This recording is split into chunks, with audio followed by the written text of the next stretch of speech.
예수께서 외쳐 이르시되 나를 믿는 자는 나를 믿는 것이 아니요 나를 보내신 이를 믿는 것이며 나를 보는 자는 나를 보내신 이를 보는 것이니라. 나는 빛으로 세상에 왔나니 물은 나를 믿는 자로 어둠에 거하지 않게 하려 함이로라. 사람이 내 말을 듣고 지키지 아니할지라도 내가 그를 심판하지 아니하노라. 내가 온 것은 세상을 심판하려 함이 아니요 세상을 구원하려 함이로라.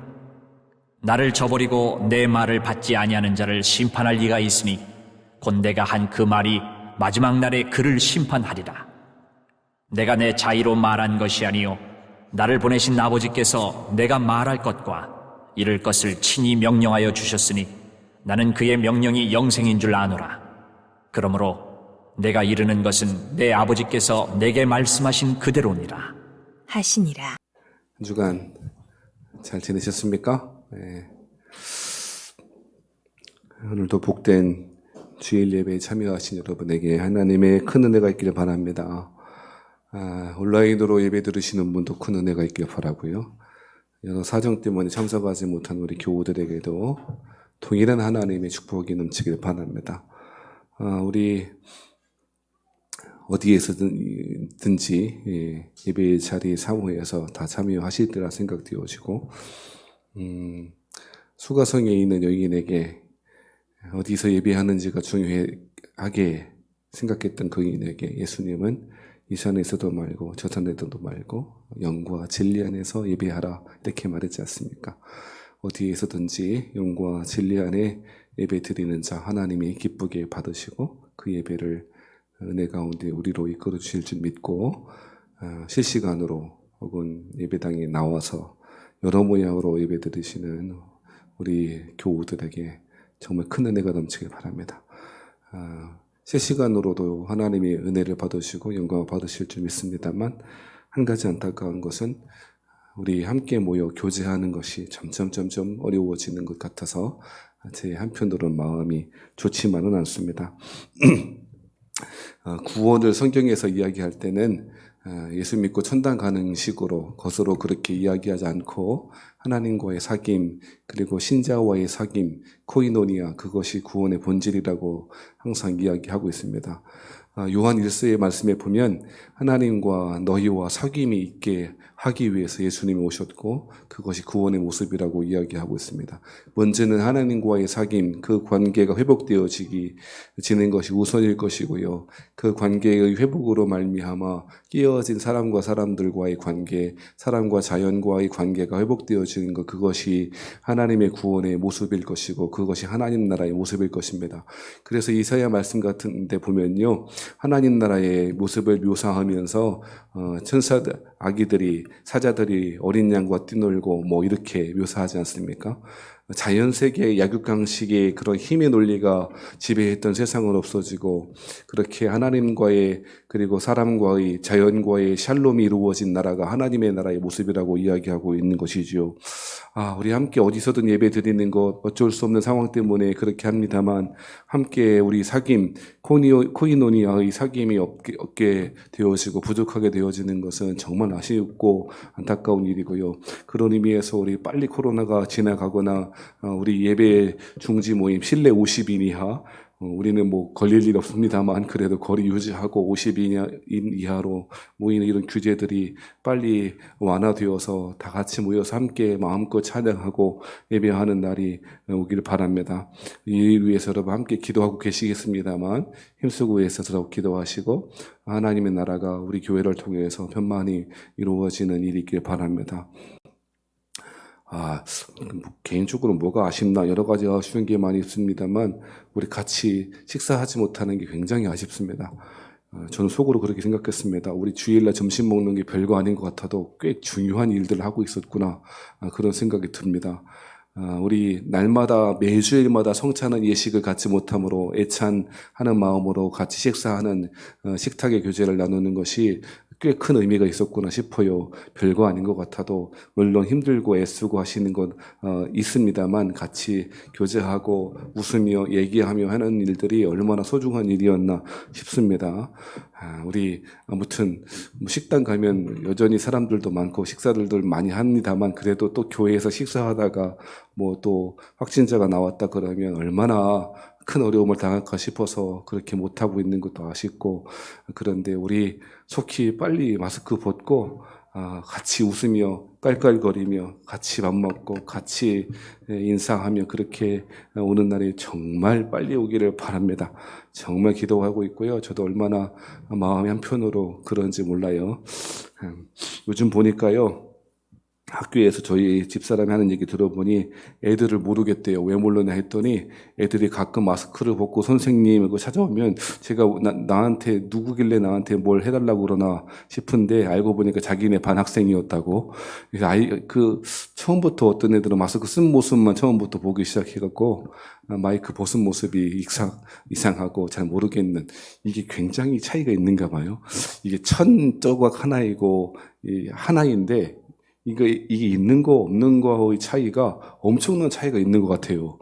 교제하는 것도 그렇고 말하는 것도 그렇고, 사실 우리는 말을 할 때 대화할 때 음성 언어로만 정보를 전달받지 않지 않습니까? 우리 다양한 포즈라든지 손동작, 발동작, 그리고 언어, 얼굴의 모습을 통해서 그 사람의 감정을 읽어내는 것이 의사소통의 방법 중에 하나일 텐데, 마스크를 가려놓으니까 이게 대화가 잘 되는 건지도 모르겠고 그래요. 그저 정보 전달만 하는 건지 뭐 하는 건지도 모르겠고 그런 아쉬움이 있더라고요. 예배 시간에도 그렇죠. 예배 시간에도 제가 여러분의 얼굴을 이렇게 보면 은혜를 받고 계시는 건지 졸고 있는 건지 그 경계선상에서 왔다 갔다 하는 건지 못 알아듣겠어요. 아멘도 우리 아멘으로 크게 말씀 가운데 화답하고 하시는지 아닌지도 잘 모르겠고 그래요. 참 어려움이 있더라고요. 여러분도 그러시죠. 찬송할 때 힘드시지요. 그래서 우리 시찬의 모임 때는요, 찬송가 항상 1절만 부르자. 목사님들이 이렇게 결의를 했어요. 모임 때 찬송 부를 일 있으면 1절만 딱 하자. 그렇게 했는데, 목사님들은 앞에서 설교할 땐 벗고 하니까 잘 모르는데, 본인들이 아래 내려와서 예배를 드려보니까 정말 힘들더라. 마스크 끼고 찬송 부르고 기도하는 게 얼마나 어려운지 모르겠다. 그렇게 하시더라고요. 그래서, 제가 교인들의 마음을 몰랐겠구나. 그렇게 마음 들고 했었더랬습니다. 아무튼 빨리 마스크 벗는 날이 오길 바랍니다. 어떤 사람들은 이 마스크 벗는 날이 오겠냐, 앞으로 또 다른 무엇인가, 그건 몇 년 만에 한 번씩 그런 전염병들이 오고 있어서 계속 이렇게 마스크 쓰고 사는 세상이 된 것 아니겠냐, 그렇게 우울한 전망들을 자꾸 그렇게 내놓는 사람들이 있는데요. 우리 애써서 우울한 이야기, 비관적 전망의 이야기 듣는 것보다 희망의 이야기, 소망의 이야기를 하고 서로 격려하는 거 좋지 않겠습니까? 코로나 블루가 속히 극복되어서 여러분의 마음 가운데 코로나 그린이 오길 바랍니다. 코로나 중에서도 혼란 중에서도 평안을 주시는 하나님의 은혜가 있길 바랍니다. 하박국의 말씀이 생각납니다. 하박국이 당하는 어려움들이 무엇이었습니까? 이스라엘 나라가 범죄하고 이스라엘 사람들이 하나님께 우상을 숭배하고 그래서 하나님께서 대답하게 물어보니까 하나님께 대답하신 것이 바벨론 나라를 통해서 심판하시겠다라고 이야기했고, 하박국은 그것은 더 말이 안 된다고 따져 물었습니다. 이스라엘 사람들도 보다 더 악한 바벨론 사람을 통하여 하나님 백성을 심판하는 것이 맞겠습니까? 그러자 하나님은 의인들은 믿음으로 살 것이다 이야기했죠. 그리고 하박국 마지막에 가보면 뭐라고 이야기합니까? 하박국에 찬송하는 내용으로 나와 있는데 거기에서 보면 무화과 나무에 열매가 없고 우리의 양들도 없고 밭에 소출도 없고 아무것도 없어도 난 여호와로 인하여 즐거워하리로다.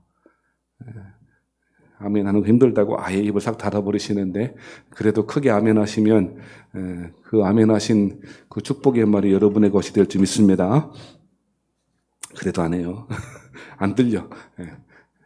아무튼 난 여호와로 인하여 즐거워하리로다. 코로나 때문에 수입이 줄어들고 직장에 잘릴 위기는 더 커졌으며 사람들은 오고 가지 못하며 의사소통도 안 되는 그때라 할지라도 난 여호와로 인하여 즐거워하리로다.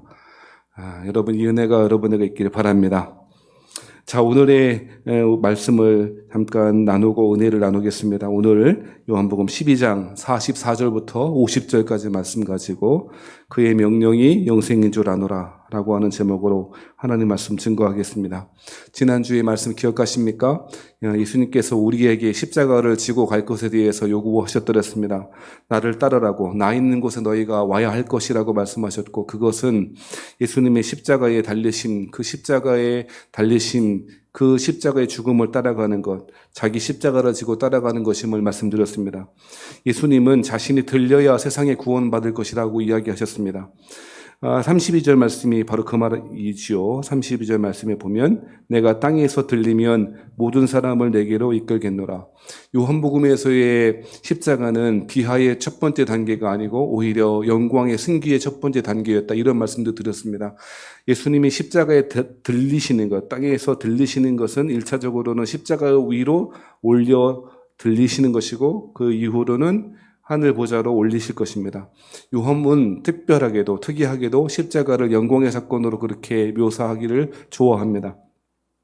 십자가를 지는 것은 그 자체로 불행한 일이겠습니다만 그것을 통하여 예수님께도 하나님께도 영광이요 주를 따르고 자기 십자가를 지고 따르는 모든 신자에게도 영광일 것임을 이렇게 이야기하고 있는 것이죠.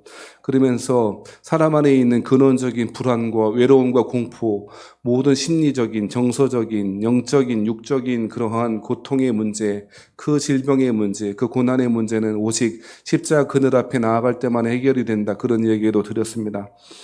여러분 지난주에 추천해 드렸던 그런 책을 한번 보셨을지 모르겠습니다만 한번 꼭 읽어볼 만한 가치가 있다고 생각되어집니다. 인간이 어떠한지를 잘 보여주는 책이기에 우리에게 큰 의미가 있을 텐데요. 인간은 스스로 어찌할 수 없는 문제들이 너무나 많다는 것입니다. 그렇게 기술이 발달된 이 세상에서 코로나 바이러스 때문에 수많은 사람들 죽고 있지 않습니까? 저는요, 코로나 바이러스 때문에 정말 새롭게 깨닫고 발견된 것 중에 하나는 미국이 별것 아니구나라고 하는 것이었습니다. 미국 하면 정말 아메리칸 드림으로 상징되어지는 그 나라, 대단한 나라인 줄 알았더니 민주주의의 수준도 그렇고 방역의 수준도 그렇고 정말 형편없는 나라구나 싶었습니다. 코로나 때문에 새롭게 깨닫고 새롭게 발견하는 것 중에 하나가 바로 그런 것들일 텐데요. 인간은 정말 연약하다는 것입니다. 자기의 힘으로 자기의 노력으로 극복하거나 이길 수 있다는 것 한 개도 없다는 것, 과장된 말이 아니고 정말 사실 아닌가 싶습니다. 미국의 AAA 협회라고 하는 것이 있다지요. 알코홀릭 어딕션 어소시에이션이라고 하는 협회인 것 같은데요. 알코올 중독자들이 모임, 그 바로 유명한 미국의 단체가 있답니다. 그래서 그 알코올 중독을 해결하는 12단계가 있다는데 알코올 중독을 해결하는 12단계 중에서 첫 번째 단계는 무엇이냐면 자기가 스스로 해결할 수 없다. 이 알코올 중독의 문제는 나 스스로의 의지로 해결할 수 없다는 것을 인정하기. 그게 1단계랍니다. 알코올 중독뿐이겠습니까? 사람의 죄는 어떠한 죄든지 중독적인 성향을 가져옵니다. 어떠한 죄를 한 번만 짓고 난 다음에 그 다음부터는 다시 그 죄를 범하지 않는 사람은 없습니다. 대부분 죄는 중독적입니다. 죄에 함몰되게 마련입니다. 그야말로 빠져들어 늪처럼 그 죄악과 정욕에 빠져들어 살아가는 것이 사람들이고 그야말로 늪처럼 스스로 빠져나올 수 없는 헤아릴 수 없는 그런 고통 가운데 계속 함몰되는 것이 사람입니다. 이런 어리석은 말 중에 하나가 이런 말이랍니다. 우울증에 걸리거나 마음의 심리적인 문제를 가지고 있는 사람에게 운동도 열심히 하고 마음을 새롭게 좀 먹어봐 라고 하는 말이랍니다. 정말 이것만큼 쓸데없는 말 없답니다. 그렇게 할 수 있었다면 그렇게 심리적인 문제를 고통스럽게 하루하루를 보내지도 않았을 것입니다. 사람은 스스로 자기의 문제를 요만큼도 해결하지 못합니다. 사람이 대단한 것 같지요? 아무것도 아닙니다. 사람이 죽으면 제일 먼저 부패가 시작될 텐데요. 부패가 시작되면 온 몸에 있는 물들이 썩고 부패되어 고무풍선처럼 물풍선처럼 팽창하다가 나중에는 퍽 하고 터진답니다. 그러면 그 온몸에 있던 장기에 있었던 모든 피와 물들이 쏟아져 내려오게 된답니다. 지난주에 그 작가도 이야기하는데요. 그런 모습을 보면서 사람이 무엇인가 이토록 연약하고 이토록 정말 아무것도 아닌 한번 고양이 사체나 사람의 사체의 냄새를 맡은 사람은 그 사체의 냄새를 절대 잊지 못한다고 하더군요. 그만큼 사람은 냄새나고 역겨운 존재일 수밖에 없다고 사람의 실존에 대해서 그처럼 실존주의적으로 그렇게 묘사하는 작가가 어디 있을까 싶을 정도로 그 작가는 사람이 얼마나 연약한지에 대해서 이야기합니다. 예, 그 작가의 말을 빌려서 말하지 않는다 할지라도 우리의 힘으로, 우리의 노력으로 요만큼도 안 됩니다.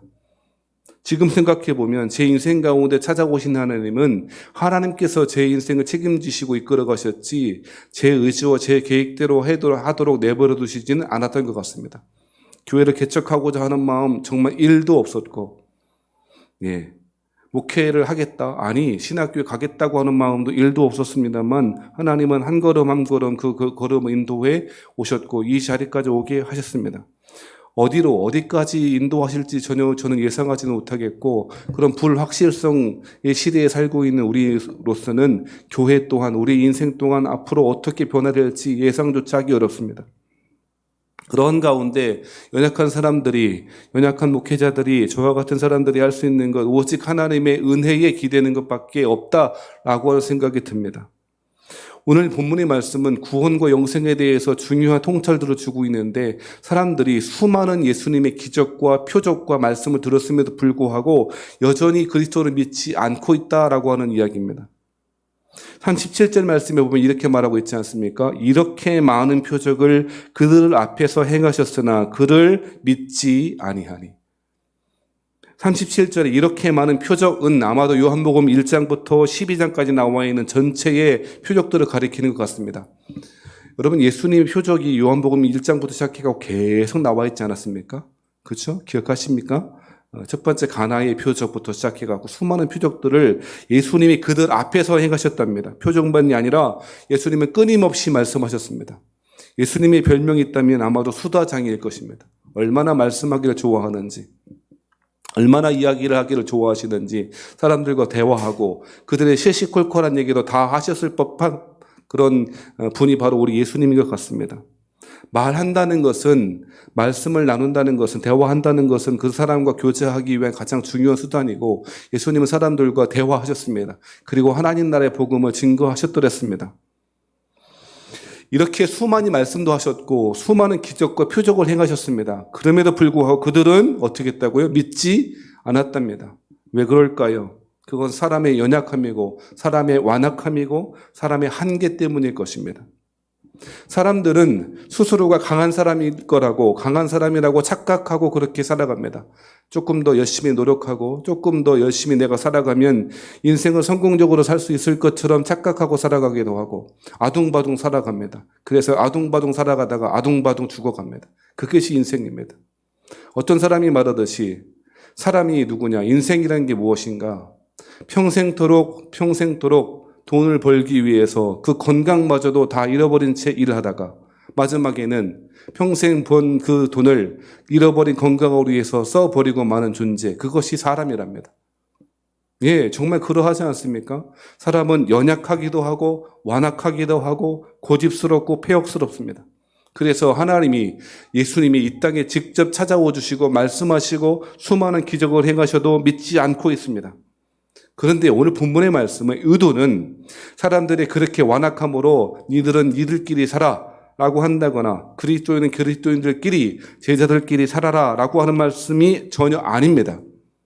오늘의 본문의 말씀을 잘 읽으려면 사람들의 이러한 모습, 수많은 표적과 말씀을 통해서도 믿지 않고 있는 사람들을 보면 우리들이 받은, 지금 그리스도의 제자가 되어 하나님 예배 가운데 찾아오시고 이렇게 앉아 계시고 하나님의 말씀을 듣는 우리는 얼마나 큰 은혜를 받은 사람인가라고 경탄하라는 말씀인 줄 믿습니다.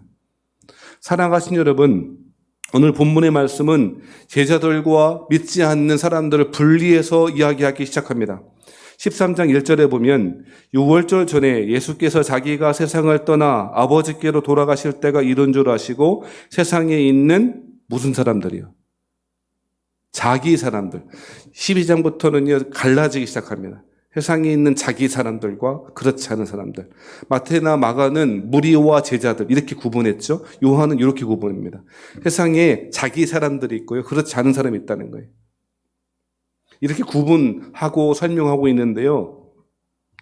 오늘 본문에도 그렇게 많은 기적을 경험하고 그렇게 많은 말씀을 들었음에도 불구하고 믿지 않는 사람들이 있고, 반대로 이야기하면 말씀을 듣는지 듣지 않는지, 말씀대로 살아가는지 살아가지 않는지 전혀 확인조차 할 수 없는 어설퍼 보이는, 허접해 보이는 그리스도인들도 있을 수 있다는 것입니다.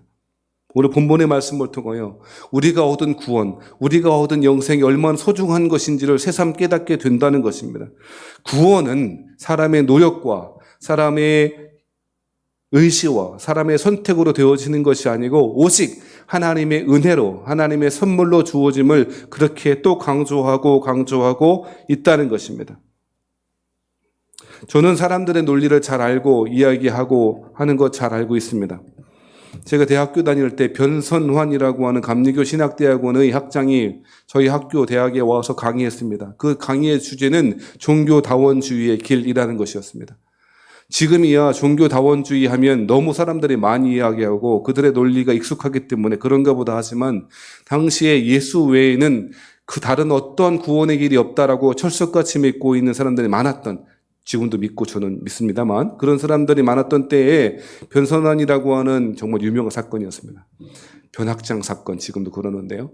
감리교 신학대학원의 학장이 저희 기독교 대학에 와서 구원의 길이 예수 외에는 있다라고 말하니 정말 센세이션이었고, 뭐 이런 이단이 있나, 이런 상이단이 있나 싶었습니다. 당시 지금도 기억하는데 벌써 20년, 30년 된 것 아닙니까? 제가 93학번인데. 자연스럽게 나이가 나오나? 아무튼 93학번. 93학번인데 그때 했던 강의가 지금도 기억납니다. 종교다원주의 논리, 그 김변선환 학장의 논리는 비유에서 이렇게 말했던 것입니다. 세상에 높은 산이 있다고 치자. 그리고 그 산의 정상이 구원이라고 치자. 그러면 그 구원이라고 하는 정상에 올라가기까지는 수많은 길이 있지 않냐. 다이렉트로 직선 끝으로 올라가는 길이 있고 둘레길을 걸어서 올라가는 길도 있지 않냐. 한라산, 백두산만 해도 수많은 길이 있어서 어디로 가든지 다 올라가기만 하면 정상으로 가는 것 아니냐라고 비유했습니다.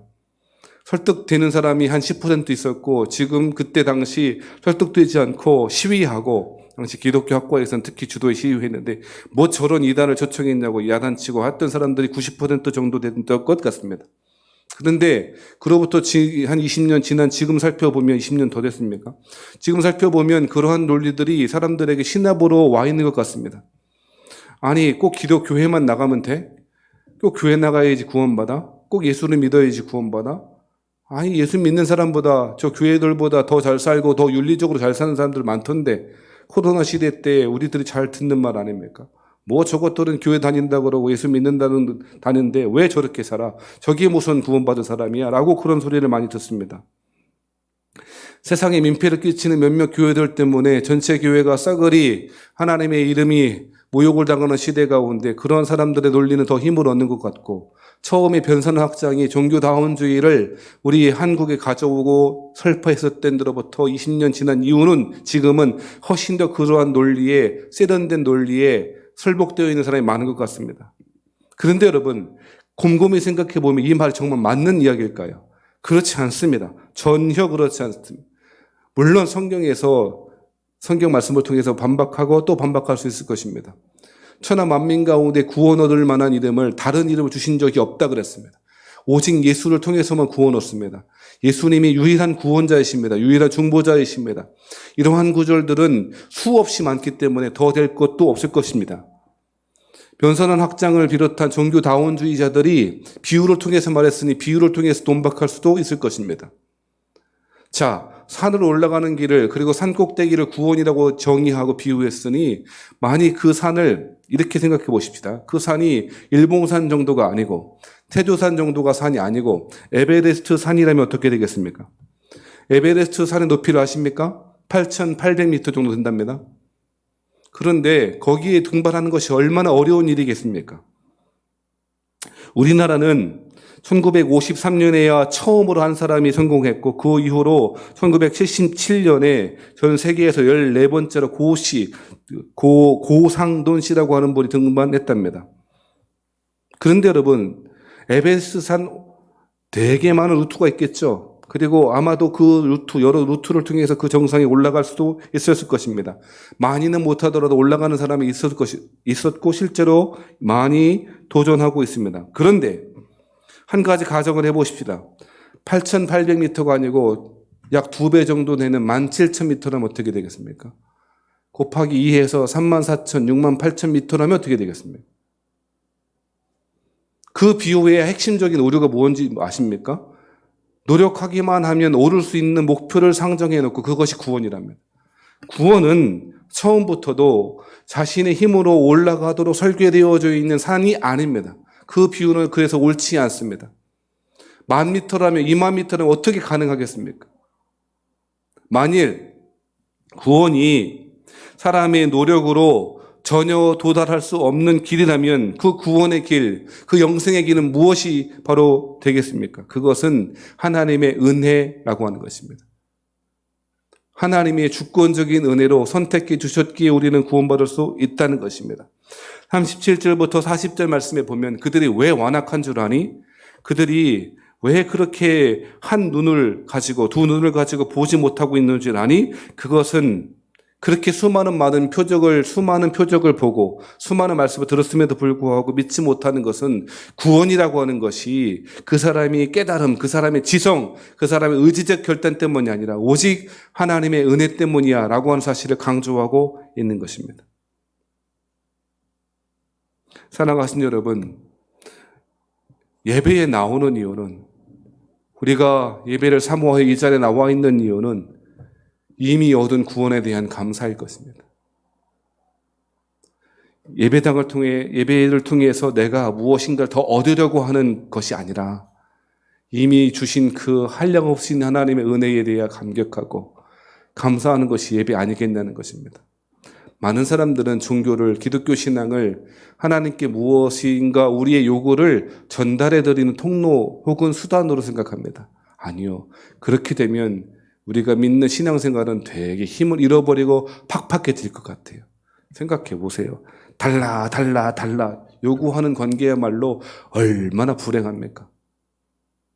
설교가 녹화되기 때문에 좀 조심스럽긴 합니다만 우리 앞집 맨날 무엇 때문에 싸우는지요. 정말 이사 가야 되겠다 싶은 생각이 들어요. 이제 3번 딸도 그래요. 또 싸운다, 또 싸워. 아주 얼마나 그 카랑카랑한 날카로운 목소리로 막 새벽마다 밤마다 막 만나기만 하면 왜 고양이들이 하다 막 이렇게 싸우잖아요. 그런 것처럼 맨날 왜 그렇게 사나? 보니까요, 알아냈어요. 그 이유를. 그 아줌마가 뭘 그렇게 요구를 해요. 뭐 해달라, 뭐 해. 그 요구는 물론 자기 입장에서 정당한 것이겠죠. 뭐 하는데, 자꾸 달라. 여러분요, 정말 나쁜 관계가 뭐냐? 서로 기브 앤 테이크, 달라 하는 관계. 그죠? 근데요, 기독교 신앙을, 예수 믿는 것을 그렇게 오해하고 그것이 잘하는 것이라고 생각하는 사람들이 의외로 많다는 거 아세요? 그러면 신앙이 팍팍해져요. 재미가 없어요. 감격이 없어요. 예배에 나와서도요, 오늘 예배 시간에, 기도 시간에 1번, 2번, 3번, 요거는 하나님 들어줘야 될 텐데, 요거 기도하고 가야 될 텐데, 그것만큼 비루한 것 없어요. 물론 일용할 양식을 구하고 필요한 양식을 구하며 하나님의 한량없으신 은혜를 구하는 것, 날마다 하나님의 자비를 구하는 것 필요하겠습니다만 예수 믿는 것은 이미 얻은 구원에 감격하여 그 하나님께 감사와 찬양과 경배를 드리는 것 아니겠냐는 것입니다. 당연한 것 같은데 사실 당연하지 않은 것이 오늘 본문의 이야기인 것 같습니다. 신앙생활을요, 노력해서 된다고요? 아니에요. 노력해서 되지 않습니다만 노력하지 않고서도 안 됩니다. 하나님의 은혜가 먼저요. 그 은혜에 반응하여 감사하며 감격하며 예배할 때마다 하나님은 그 사람을 세우시고 감사로 제사를 드리는 자가 나를 영화롭게 하리라. 우리 주님께서 그렇게 이야기하고 있는 것 아니겠냐는 것입니다. 여러분, 오늘 본문의 말씀에 보면 이렇게 하나님께 예배하지 못하며 구원받지 못한 사람들의 특징을 43절에 이렇게 이야기합니다. 42절과 43절을 또 한번 읽어보시죠. 12장 42절, 43절의 말씀을 우리 같이 읽어보겠습니다. 시작. 그러나 관리 중에도 그를 믿는 자가 많되 바리새인 때문에 드러나게 말하지 못하니 이는 출교를 당할까 두려워함이라. 그들은 사람의 영광을 하나님의 영광보다 더 사랑하였다. 하나님이 어떻게 보시는가가 중요한 게 아니에요. 하나님이 나를 어떻게 생각할까가 중요한 게 아니고요. 뭐가 더 중요해요? 사람의 영광. 사람의 영광이라고 하는 말을 사람의 인정이라고 하는 말로 바꾸면 이해하기가 더 쉬울 거예요. 사람들이 나를 어떻게 볼까? 사람들이 나를 어떻게 평가할까가 하나님이 나를 평가하는 것보다 더 중요한 거예요. 이런 사람들. 그런 사람들이 그리스도인이 아닐 뿐 아니라 세상 사람들의 특징이라고 말하는 것이면 두려워하고요. 뭐가 두려워요? 자기의 커뮤니티에 쫓겨날까 봐. 유대인 공동체에서 바리새인들이 저거 예수 믿는 이단, 저 이단의 괴수를 믿는 이상한 사람이야 라고 해서 쫓겨날까 봐 두렵고, 사람들이 나를 인정해 줘야 될 텐데, 성공해야 될 텐데, 이것들이 바로 그리스도를 믿지 못하는 사람들의 특징. 수없이 말씀을 듣고 수없이 하나님의 기적을 경험했음에도 불구하고 신앙의 길을 걸어가지 못한 사람들이라는 거예요. 근데 여러분, 이런 사람들이 얼마나 많아요. 죄송합니다만. 예배당에 나와 있긴 하는데 집사이고 권사이고 장로이고 심지어 다 직분을 갖고 목사이고 사도이고 별짓 다 해도 사람들이 두렵고 하나님의 영광, 하나님의 인정이 아니라 사람들이 나를 어떻게 볼까? 체면 때문에, 성공 때문에.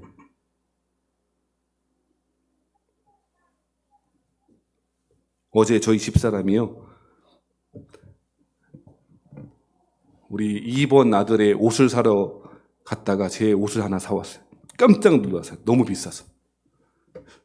얼마일까? 추측하지 마세요. 제 기준에는 깜짝 놀라요. 근데 그거 말고 다른 게 이제 바꿔야 되겠다 싶어서 이제 제가 가면 되는데요. 제 아내가 나랑 같이 가야 돼. 왜? 내가 혼자 가서 바꿔 오면 되지. 분명히 환불할 것 같아. 같이 가자. 안 살 걸 알고 환불하자고. 환불할까 봐 같이 가서 그렇게 옷을 사왔어요. 근데요, 그러면서 하는 말이, 여보, 어떤 남자하고 여자하고 왔는데 이것저것 몇 개를 하더니 70만 원인가 80만 원어치로 옷을 사가더라고. 그러더라고요. 속으로 정신 나갔다. 모르겠어요. 혹시 이 중에 70만 원, 80만 원 일시불로 막 옷 사고 다니시는 분 없으시죠? 이렇게 말하면 안 되나? 정신 나갔다. 그걸 왜 살까? 지금 어떤 매장이라고 하는 거는 나중에 우리 예배 끝나고 어디 갔는데 다 옷이 똑같아. 다 똑같아. 제가 볼 때 다 똑같은 옷인데요. 그거 뭐 조금 뭐가 다르다고 뭐 이것도 사고 저것도 사고 왜 그럴까? 가만 보니까요. 사람들이 나를 어떻게 평가할까? 사람들이 나를 어떻게 바라볼까? 너무 중요해.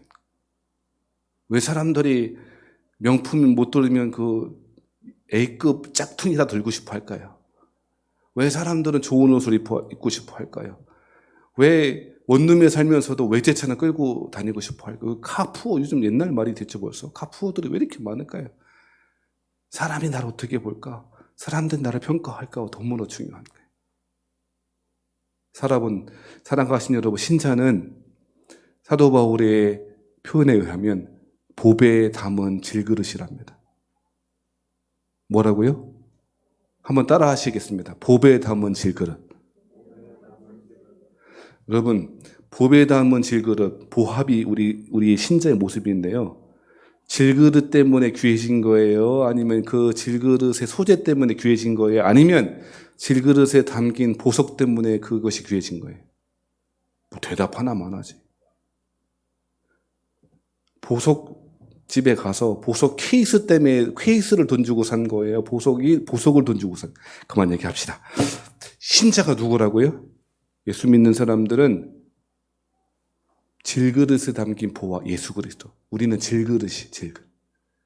내 안에 누가 담겨 있는가가 더 중요한 거예요. 우리 안에 그리스도께서 계신다면 그 사람은 명품 인생이요. 우리 안에 보화 되신 그리스도가 계신다면 그 사람은 이미 영생 얻은 사람이라는 거예요. 오늘 본문의 이야기를 그 이야기를 하고 있다고 생각합니다. 사람들의 평가가 중요하고, 아이고, 야, 너무 튀면 안 돼. 너무 예수 믿는 티 내면 안 돼. 여러분, 속으로 지금 말하지 말고 직장이나 여러분의 모임에서 내가 예수 믿는 사람인지 모르는 사람이 훨씬 많다. 속으로 들지 마세요. 서로 시험 들 수가 있으니까. 그런 사람 있잖아요. 티를 안 내. 요새 예수 믿으면, 교회 다니면 아주 욕먹는 시대이니까 식사기도 그건 가볍게 패스 한다든지, 직장에서 저 사람이 교회 다녔어? 이런다든지, 이런 사람이 많잖아요. 커밍아웃을 못해요. 왜요? 사람들이 그 커뮤니티에서 바리새인들 때문에 바리새인들이 예수 믿는 사람들 겉으로 예수 믿고는 싶은데 쫓아낼까? 사람의 영광 때문에 하나님의 영광을 소중하게 여기지 않은 사람들이 있을 수 있다는 것입니다. 사랑하시는 여러분, 이 사람들에 대해서 뭐라고 말씀하십니까? 47절, 48절 말씀에 보면 사람이 내 말을 듣고 지키지 아니할지라도 내가 그를 심판하지 아니하노라. 내가 온 것은 세상을 심판하려 함이 아니요. 세상을 뭐하려? 구원하려 함이로다. 이상하죠? 예수님은 심판 주시잖아요, 마지막에. 그죠? 계시록에 보면 심판하러 오셨잖아요. 그런데 심판하러 오신 것이 아니래요. 모순되는 말이 아니고 47절의 말씀은 내가 온 것은 이라고 하는 말은요, 예수님의 초림을 가리키는 말이에요. 지금 이 땅에 계시는 이유는 그런 말이에요. 그러니까 예수님이 지금 초림 때에 예수님이 오시고 재림 시간까지 이 시간이 예수님의 그 시간일 텐데, 우리가 지금 예배 드리고 있는 이 시간에 주님께서 말씀하시고 우리를 초청하신 이유는 심판하려 하시는 것이 아니고 우리를 구원하시려고 하는 거예요. 그런데 마지막에는 심판하시는 분이 있는데 그분은 아버지 하나님이시고 예수님이 하신 그 말이 심판하는 기준이 될 거라고 이야기하고 있는 것입니다. 그러면서 결론적으로 주어진 말씀이 50절 말씀입니다. 우리 50절 말씀을 같이 읽어보시죠. 같이 읽어보겠습니다. 50절 말씀 시작. 나는 그의 명령이 영생인 줄 아노라. 조금 전에 그 말이, 예수님의 말, 아버지 하나님 말이 마지막 날에 심판하시겠다, 심판의 기준이 된다라고도 말씀했죠. 그리고 50절 말씀에는 그 말이, 하나님의 말씀이, 예수님의 말씀이, 성경 말씀이, 그의 말씀이, 예수님의 아버지의 말씀이 영생인 줄 아노라. 하나님의 말씀은 그러므로 영생을 주시는 말씀이고 그 말씀 자체가 우리에게 영생을 가져다 주고 뿐만 아니라 심판의 기준이 된다고 이야기하고 있다는 것입니다.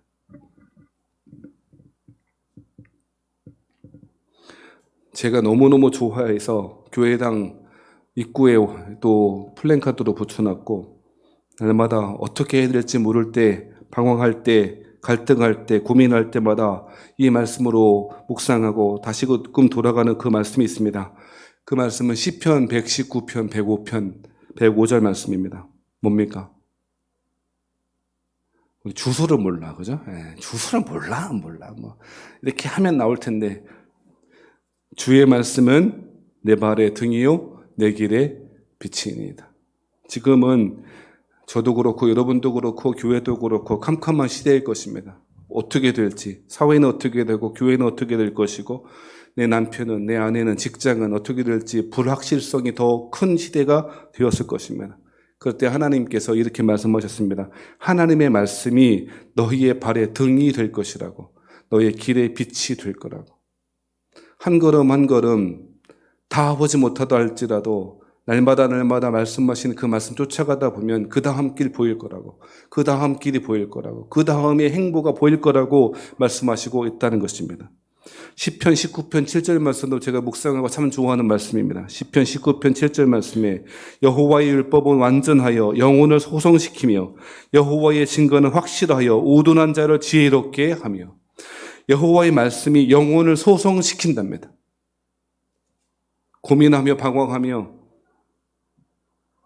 죽는 그 순간까지도 분리수거하며 자신에게는 가혹하였지만 남들에게는 예의 바르게 착하게 살는 율법으로 강제되고 그 율법 때문에, 사람의 규칙들 때문에 자신의 목숨마저도 끊어버릴 수밖에 없었던 그 사람에게 그의 영혼을 소성시키는 것은 하나님의 말씀이라고 이야기하고 있는 것입니다.